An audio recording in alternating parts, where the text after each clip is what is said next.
Air vice marshal Aurangzeb Ahmed साहब को बहुत पज़ीराई मिल रही है और बहुत वो उनको पसंद किया जा रहा है और चीफ़ मार्शल सिद्धू साहब को भी बहुत पसंद किया जा रहा है। कितना अहम रोल था उनका इस सारी जंग के अंदर?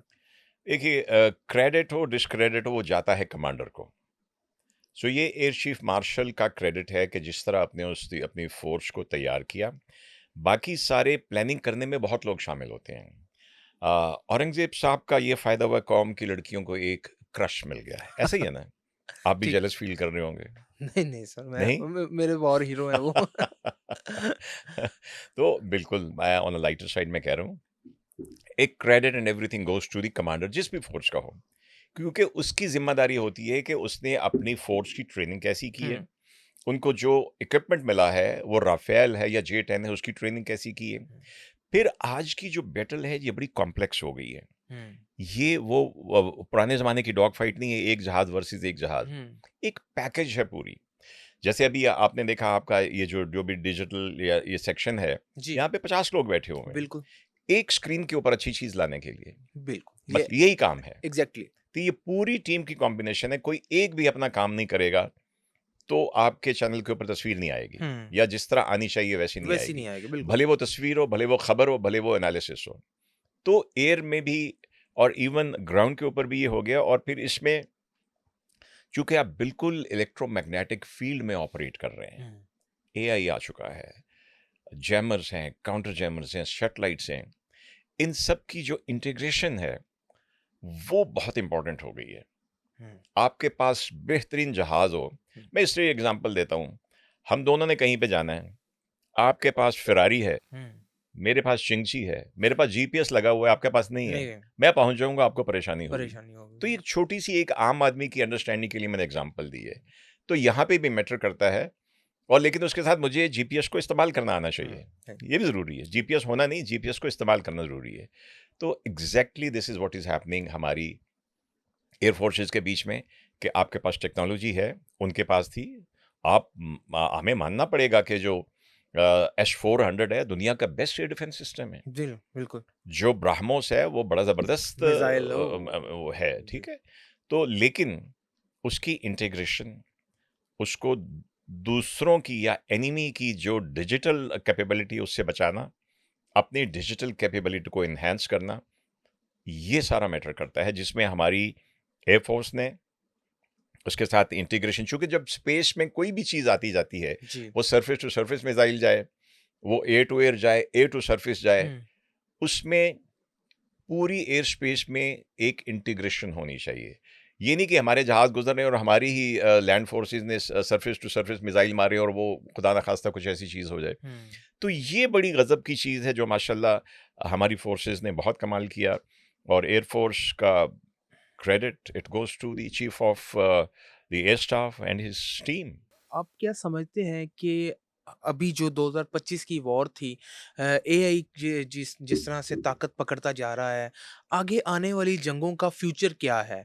और पाकिस्तान को कितनी जंगों का पानी के मसले के ऊपर कितनी जंगों का सामना करना पड़ सकता है? आगे आने वाली जंगें जो हैं, उनका फ्यूचर क्या सारा का सारा एआई पर आर्टिफिशियल इंटेलिजेंस पर मुनहसर है? बिल्कुल, बिल्कुल, जैसे आप कोई भी टेक्नोलॉजी ले लें, आप पेंटियम 1 की बात कर लें, 2 की बात कर लें, एवरी डे आप देखें ना, अब तो आपका जो मोबाइल है, वो भी 2-4 दफ़ा अपग्रेड के बाद नहीं चलता है। जी, कोई ऐसी ऐप आ जाती है कि आपको मोबाइल चेंज करना पड़ता है।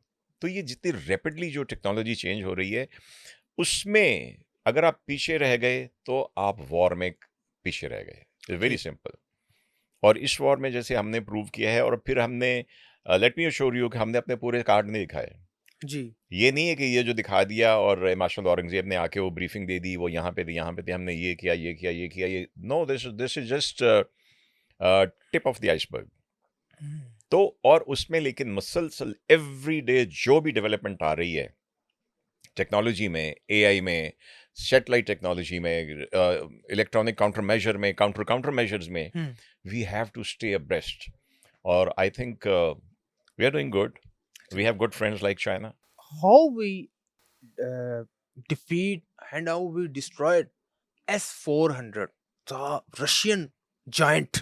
जिस पर इंडिया को बहुत नाज़ था। क्या इसमें एआई का रोल था? बिल्कुल। और कैसे हमने एक ऐसे एयर डिफेंस सिस्टम को डिस्ट्रॉय कर दिया जो 80 मिसाइल बेक वक़्त 80 अहदाफ को निशाना बना सकता था? ज़रा इस पर डीप इनसाइट दीजिएगा। देखिए, मैं मुख्तसरन ये बताऊँगा बगैर किसी टेक्निकल डिटेल में गए कि ये सारी चीज़ें अब इलेक्ट्रॉनिकली और इलेक्ट्रोमैग्नेटिक स्पेक्ट्रम के ऊपर कंट्रोल होती हैं। उस मिसाइल ने अगर वहाँ से एक जगह से पॉइंट ए से निकल के अपने टारगेट की तरफ पॉइंट बी की तरफ आना है, उसको गाइडेंस चाहिए। हुँ। ठीक, ठीक है? ठीक। पुराने ज़माने में बंदूक होती थी, सामने बंदा खड़ा है, उसका निशाना लिया और फायर किया। जी, अब आपको नज़र नहीं आ रहा। अगर हमने उनके किसी एयरबेस को मारना है जो कि 150 मील या 200 मील दूर है, दूर है। हमें वो नज़र नहीं आ रहा, तो हुँ, कैसे मारेंगे? इसके एक गाइडेंस है। वो गाइडेंस सिस्टम मुख्तलिफ किस्म के होते हैं। सही। पहले होता था कि आपने कुछ उसको सेलेक्ट किया, टारगेट की तरफ फेंक दिया। फिर अपग्रेड हुआ कि इसको मिड कोर्स देखें, बड़ी चीज़ें हो सकती हैं, रास्ते में बहुत तेज़ हवा हो सकती है, उनके इंटरसेप्टर हो सकते हैं। तो आपने टेक्नोलॉजी को इम्प्रूव किया कि इसको मिड कोर्स गाइडेंस, यानी रास्ते में जाते हुए भी इसको गाइडेंस मिले। ठीक। और फिर आपने ये किया, अब जो सिचुएशन है उसको आप एबीसी कहते हैं। एक जो है वो टारगेट आपको, यू आर द शूटर, हुँ, वो आपको टारगेट इंफॉर्मेशन देता है डिजिटली। आप फायर करते हैं बी, और सी जो है उस आपके फायर किए हुए वेपन को मेक श्योर कि इसको मैं डिजिटली सैटेलाइट से जैसे भी इसको गाइडेंस दूं और ये जाके अपने टारगेट को हिट करें। हिट करें। तो ऐसे ही हमने, हुँ, और उसके लिए ज़रूरी है कि देखें, दो दुश्मन का है ये जो टारगेट है, वो भी इसी तरह इलेक्ट्रॉनिकली डिफेंडेड है। उसको भी इंफॉर्मेशन मिल रही है कि कोई मिसाइल उसकी तरफ आ रहा है। तो बिल्कुल। पहले तो आपने उसको अंधा करना है।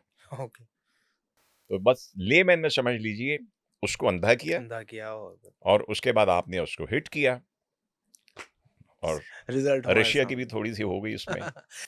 सर, आप पायलट्स को भी ट्रेन करते हैं। ये सवाल मैंने कभी नहीं पूछा और मैं ये पूछना चाहता हूँ आपसे। मैं इंतज़ार कर रहा था आपका कि मैं आपसे ये पूछूँ सवाल। आप पायलट्स को ट्रेन करते हैं, जी। आप टीचर भी हैं पायलट्स के। इंडियन एयर फ़ोर्स फ्रांस से जो है टेक्नीक हासिल करके आई थी जब राफ़ेल उनके पास आए थे, फ्रांस से वो तैयार होके आए थे।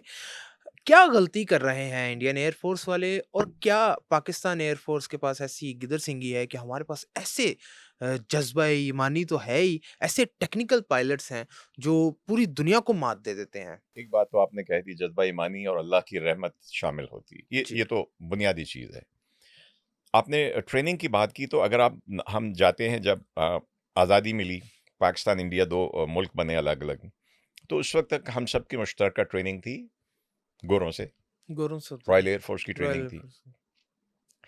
उसके बाद ये हुआ कि हमारा ज़्यादा इंटरेक्शन हो गया अमेरिकन वॉरफेयर के साथ। ठीक, हमारे पास जहाज़ भी अमेरिकन आना शुरू हो गए, और इंडिया उस वक़्त तक पॉलिटिकली देखा जाए तो वो ज़्यादातर सोवियत या रूस के ब्लॉक में था। ठीक। उनकी जो वॉर फाइटिंग थी वो बिल्कुल डिफरेंट थी। तो हमारे पास जहाज़ आए, जो सेबर थे जो 65 वॉर में हुए, स्टार 104 थे वो हुए। तो वो जो वो उसमें जो थी स्किल पायलट के ऊपर, उसके ऊपर बहुत ज़ोर होता था। ठीक, लेकिन एक चीज़ बुनियादी तौर पे रही है कि हमने शुरू से देखा कि हमारे पास जितने जहाज़ हैं, इंडिया के पास उससे 3 गुना जहाज़ हैं। अब ठीक। भी ऐसा ही है। बिल्कुल ऐसे ही है, अभी भी तो ऐसे ही है। हमारे लिए ये बिल्कुल मुनासिब नहीं है कि उनके पास 1000 जहाज़ हैं तो हम भी 1000 खरीदें। पहली हुँ, बात तो ये खड़े कहाँ करेंगे। दूसरी बात, आपकी एक लिमिटेड एयर स्पेस है। हुँ। हमारे पास उस एयर स्पेस पे अगर आप ज़्यादा, ये ऐसी है जैसे आप डक शूटिंग के लिए जाते हैं, तो अगर आपको बेतहाशा डक्स नज़र आ रही हैं, एक हज़ारों का झुंड जा रहा है, तो आपके एक फायर से 10 गिर जाती हैं। 10 गिर जाती हैं, तो बिल्कुल। वो आपने नहीं करना है। तो उसमें फिर हमने क्या शुरू से रखा कि हमने ट्रेनिंग ही इस तरह की है कि हम 2 जाएँगे तो आगे से 6 मिलेंगे। अच्छा। तो आपकी तरबियत ही उसी तरह होती है। लेकिन अब इसमें आ गई है टेक्नोलॉजी। हुँ, अब वो 2-6 वाली बात जो है उसमें जब पलड़ा भारी हो गया टेक्नोलॉजी का। टेक्नोलॉजी हमेशा से रही है, लेकिन अभी जो ये सैटेलाइट टेक्नोलॉजी आ गई है, जैमर्स आ गए हैं, काउंटर जैमर्स आ गए हैं, फिर आपके एयरबोर्न रडार आ गए हैं। जी। एक ज़माना था जब सिर्फ़ ज़मीन के ऊपर रडार होते थे, उनकी लिमिटेड रेंज होती थी। हुँ, अब वो आ गए हैं। अब आप समझ लीजिए कि आपके जितने एसेट्स हैं, इनको कितनी खूबसूरती से इंटीग्रेट करते हैं। फिर वही मिसाल दूँगा आपके डिजिटल मीडिया रूम की। जी, बिल्कुल। आप कितनी अच्छी इंटीग्रेशन है और वो करेंगे तो आपको प्रोडक्ट नज़र आएगा।